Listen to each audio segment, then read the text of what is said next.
I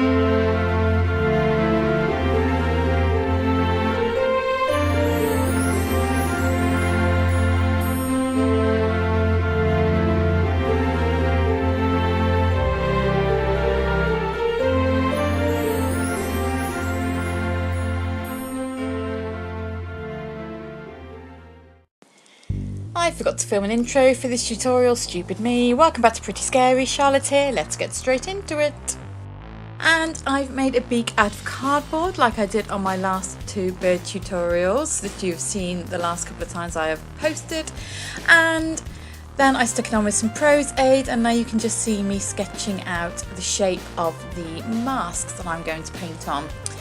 And I'm filling in the colours of the mask. Now at this point I didn't really know where I was going with this mask, so you'll see a little bit of kind of chopping and changing and looking like I don't know what I was doing, because quite frankly I didn't. All I knew is that I wanted to create a kind of a bird-like mask, and I wanted it to look quite pretty and feminine and almost a bit kind of French and Parisian. Anyway, so I started painting in with grey and then shaded around the eyes with a grey shadow just to create a little bit of dimension.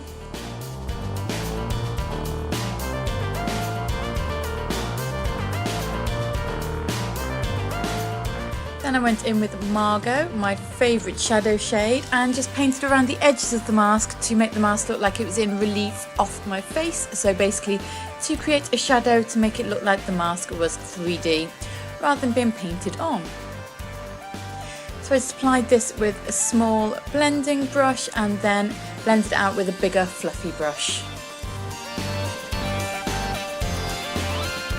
And I still didn't really know where I was going with this, so I just shaded my eyes a little bit more, basically.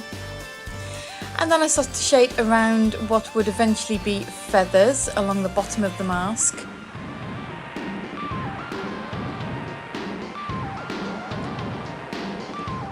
And around the temples of the mask too.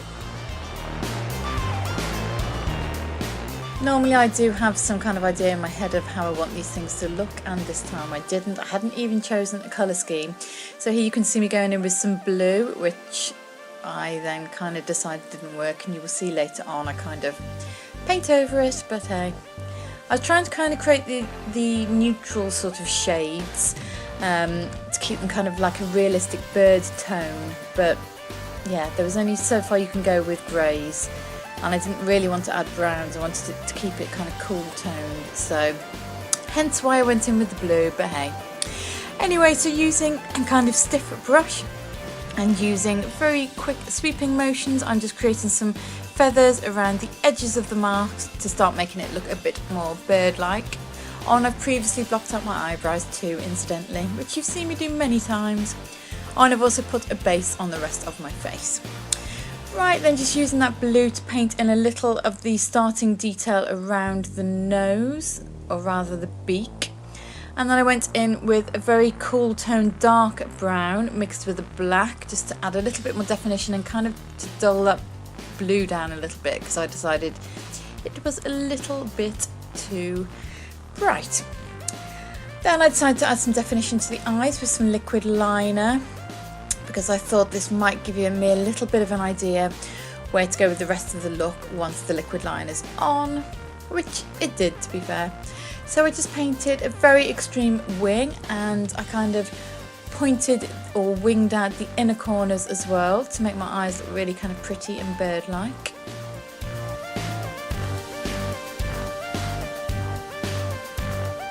Repeated on the other side.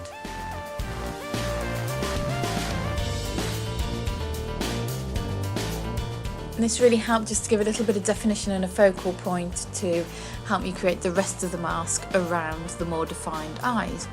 And then I went in with Deep Night by Laura Mercier and just deepened up those eye socket areas. I wanted the eyes to be the real kind of focal point of this look. I wanted them to look really dark and dramatic. So I also used that same shade underneath the eyes and then started shading out those feathers with it too. Now this was a perfect kind of bluey tone. It was far better than the blue of my water-based paint that I used, because it was a more kind of deep, dark, cool blue rather than a bright blue. And I also used it to just shade up the sides of the brow bones. And then those wing areas too. So basically this is a lot of sort of back and forth with shading and highlighting. And I started to create some sort of feathery shapes going up from the brows as well. Best thing to do really is just to get loads of reference pictures of Venetian masks and birds and just kind of do your own thing basically, but maybe draw out a bit of a plan beforehand, not like I did. So yeah, I'm using a very stiff kind of smudging brush and just creating some more shadow around those feathered areas. I just basically kind of built this up until I was happy. So like I say, you'll see me going in with a lot of shading, dark greys, dark blue, a little bit of black, and then in with some white to create some contrast and differentiation between the feathers. Again, using those swift short strokes. Try saying that fast. Swift short strokes, swift short strokes. That's not easy, trust me. Yeah, so anyway, went in with the swift short strokes, and I also painted a white line on the top of that black line along my eyes just to make the eyes pop a little bit more. It's all about creating kind of definition and interest in your look and using light and dark to create contrast. Then I went in with that deep night again around the nostrils of the beak. And then I went in with a maroony shade by MAC and smudged that around the lips. I really wanted the lips to be defined but also quite smudgy and not too neat and tidy. Because you all know that I do like to do a good lip for every look that I do, but I didn't want anything too defined and too kind of perfect. So yeah, then I went in with Cherry Skies by NYX, which is a nice dark liquid lipstick, and I also smudged that out a little bit with my finger just by patting around the edges. Then I decided the beak was too long, so I decided to trim it. Don't do this at home. And then I just defined the Cupid's bow a little bit more with some red lip liner, and then went back into shading around those feathers. I decided to bring the shading kind of down onto my face a little bit more to make it look a little bit more dramatic. So it almost ends up being a cross between kind of shadows and actual feathers. So it was very kind of fantasy based, but it worked. Same around the top of the mask. Then went in a bit too dark and kind of thought it looked like antennae, so kind of had to correct that.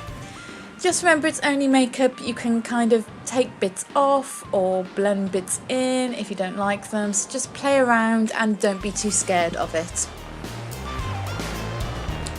Went in with some black around the beak to give a little bit more definition, black water-based paint.